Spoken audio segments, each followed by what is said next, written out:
അത് ക്യാമറ ശരിയാക്കാൻ പറയുന്നതിൻ്റെ ആഫ്റ്റർ എഫക്റ്റ് ആട്ടോ. അപ്പം ഇന്ന് രണ്ടും കൂടെ തുള്ളിക്കളിച്ച് പോകുന്ന വേറെ എടുക്കല്ല, നമ്മുടെ പാലക്കാട്ടുകാരുടെ സ്വന്തം രാജേട്ടൻ്റെ തട്ടുകട. ഓക്കെ, രാജേട്ടൻ്റെ തട്ടുകട എന്ന് പറയുന്നത് പാലക്കാട് ഭയങ്കര ട്രെൻഡായിക്കൊണ്ടിരിക്കുന്ന ഒരു ഹോട്ടലാണ്. ഫുഡും കാര്യങ്ങളൊക്കെ റീൽസിലൊക്കെ ഇങ്ങനെ എല്ലാവരും പുകഴ്ത്തി പറയുന്ന ഒരു കാര്യമാണ്. അപ്പോൾ ഇതാണ് നമ്മുടെ രാജേട്ടൻ്റെ തട്ടുകട. നമ്മുടെ രാജേട്ടൻ ഇപ്പോൾ പാസ് ചെയ്യട്ടോ, അതാണ് രാജേട്ടൻ, ആ കണ്ണട വെച്ച് പാസ് ചെയ്തില്ലേ അത്.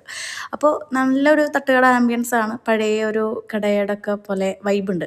അപ്പോൾ അവിടെ കുറേ ഫോട്ടോസ് ഇല്ലേ, അതൊക്കെ അവിടെ വന്നു പോയിട്ടുള്ള കുറേ സെലിബ്രിറ്റീസ്, പൊളിറ്റീഷ്യൻസ്, യൂട്യൂബേഴ്സ്, വ്ളോഗേഴ്സ്, ഇവരുടെ ഒക്കെ ഫോട്ടോസ് ആട്ടോ അവിടെ രാജേട്ടൻ്റെ കൂടെ നിന്ന് ഫോട്ടോ എടുത്തിട്ടുള്ള. അപ്പോൾ നേരെ കാണുന്നതാണ് അടുക്കള, അവിടുന്ന് വേണം പുട്ട് വരാനായിട്ട്. രാജേട്ടൻ പിന്നെയും രാജേട്ടൻ്റെ പിന്നിലുള്ള അടുക്കളയിൽ നിന്ന് വേണം പുട്ട് വരാനായിട്ട്. അപ്പം നമ്മൾ ആദ്യം തന്നെ അവിടെ പുട്ടും ചിക്കൻ പെരട്ടും ഒക്കെയാണ് ഭയങ്കര ഫേമസ് ആയിട്ടുള്ളത്. അപ്പോൾ നമ്മൾ പുട്ടും ചിക്കൻ പെരട്ടും ഓർഡർ ചെയ്ത്, പിന്നെ 2 ദോശ, അതേ ചിക്കൻ പെരട്ട്, ഇതാണ് ചിക്കൻ പെരട്ട. അപ്പോൾ കൂന്തൽ റോസ്റ്റും ചിക്കൻ പെരട്ടും കുറേ കാര്യങ്ങൾ പറയുന്നുണ്ട്. അപ്പോൾ വീഡിയോ കഴിഞ്ഞിട്ട് പറഞ്ഞുതരാമെന്നാണ് അവിടെ ആക്ഷൻ കാട്ടുന്നത്. ഫുഡിലോട്ട് കിടക്കുമ്പോൾ ഈ ചമ്മന്തിയില്ലേ മക്കളന്മാരൊക്കെ ചമ്മന്തി ഇട്ടോ, ഒരു രക്ഷയില്ലാത്ത ചമ്മന്തി. ദോശ കൂടാണ്ട് പുട്ട് വരെ ഈ ചമ്മന്തി കൂട്ടി കഴിക്കുക, അത്രയ്ക്ക് ടേസ്റ്റ്. പെരട്ടും പുട്ടും നല്ല ടേസ്റ്റ് ഉണ്ട് കേട്ടോ, അങ്ങനെ അറിയാനില്ല, ടേസ്റ്റ് കൊള്ളാമായിരുന്നു. യെസ്, പക്ഷേ പല്ലുവേദന, അതിൻ്റെ ഒരു കൊച്ചി പിടിച്ച എക്സ്പ്രഷനാണ് ആ കാണുന്നത്, അത് ഭയങ്കര പ്രശ്നമായി. അപ്പോൾ ചിക്കൻ പെരട്ടും ദോശയും അടിപൊളിയാണ്, അപ്രൂവ്ഡ്.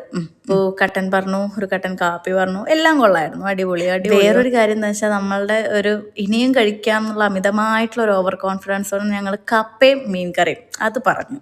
കപ്പ 2 പേർക്ക് കഴിക്കാനുള്ള പോർഷൻ ഉണ്ട്, പക്ഷേ മീൻകറി കയ്യിൽ നിന്ന് പോയി. കാരണം മീൻകറി അത്യാവശ്യം എക്സ്പെക്ടേഷൻ വെച്ച് ഓർഡർ ചെയ്തിട്ടാണോ എന്ന് അറിയില്ല, കുഴപ്പമില്ല. കപ്പയുടെ ആ ടെക്സ്ചർ എനിക്കിഷ്ടമായിട്ട്, ഇങ്ങനെ പൊടിയായിട്ടുള്ളത് ഇങ്ങനെയൊക്കെയോ ഒരുവിധം കഴിച്ചു തീർത്തു. വയ്യാണ്ടായി, മൂക്കിന്നൊക്കെ വെള്ളം വരാൻ തുടങ്ങി, ക്ഷീണിച്ചിട്ട്. ഒരു കഥ.